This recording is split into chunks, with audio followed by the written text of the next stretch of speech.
رحیم گل اردو زبان کے مشہور پاکستانی ادیب، ادبی نقاد، مصنف، فلم ڈائریکٹر، اداکار اور فلم پروڈیوسر تھے۔ فکشن، تنقید، سوانح حیات اور فن کی مختلف کتابوں کے ساتھ رحیم گل معاصر اردو ادب کی ایک اہم شخصیت تھے۔ وہ اپنے آخری اور سب سے زیادہ پڑھے جانے والے ناول جنت کی تلاش کے لیے مشہور ہیں۔ رحیم گل 1924 میں شکردرہ، کوہاٹ، خیبر پختونخوا، پاکستان میں پیدا ہوئے۔ انہوں نے ابتدائی تعلیم کوہاٹ سے حاصل کی اور 1941 میں برطانوی فوج میں شمولیت اختیار کی۔ پھر دوسری جنگ عظیم کے دوران برما کے محاذوں میں مصروف رہے۔ جنگ کے خاتمے کے فوراً بعد وہ فوج چھوڑ کر ملازمت میں سکونت اختیار کر گئے اور مختلف رسائل اور پیپرز کے لیے لکھنا شروع کر دیا۔ رحیم گل کئی کتابوں کے مصنف ہیں اور انہیں ان کی کتاب داستان چوڑائے پر آدم جی ادبی ایوارڈ سے بھی نوازا جا چکا ہے۔ انہوں نے مختلف اردو اور پشتو فلمیں لکھی، ان کی ہدایت کاری کی اور پروڈیوس کیا۔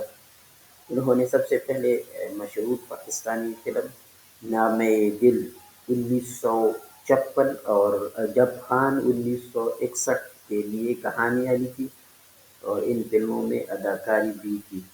بہت سی اردو اور پشتو فلموں میں، جن میں لگن 1960، ہابو 1961، بارات 1963، مثال 1966، عجب خان افریدی پشتو 1971، موسیٰ خان گل مکئی پشتو 1971، احتجاج 1978 اور رواج پشتو 1979 شامل ہیں۔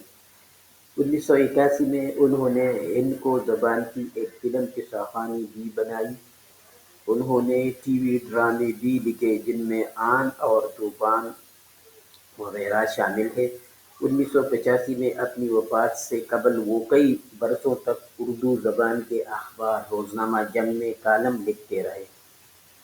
ان کی مشہور کتابیں ہیں وہ اجنبی اپنا، پیاس کا دریا، زہر کا دریا، داستان چوڑائے، سوانح عمری آدم جی ایوارڈ یافتہ، تن تارارا، جنت کی تلاش، وادی گما میں، حد و حال، پورٹریٹ، اباسین آرٹس ایوارڈ یافتہ، ترنم، سرحدی عقاب وغیرہ۔ ان کا انتقال 28 اپریل 1985 کو ہوا اور انہیں کوہاٹ، خیبر پختونخوا، پاکستان میں سپرد خاک کیا گیا۔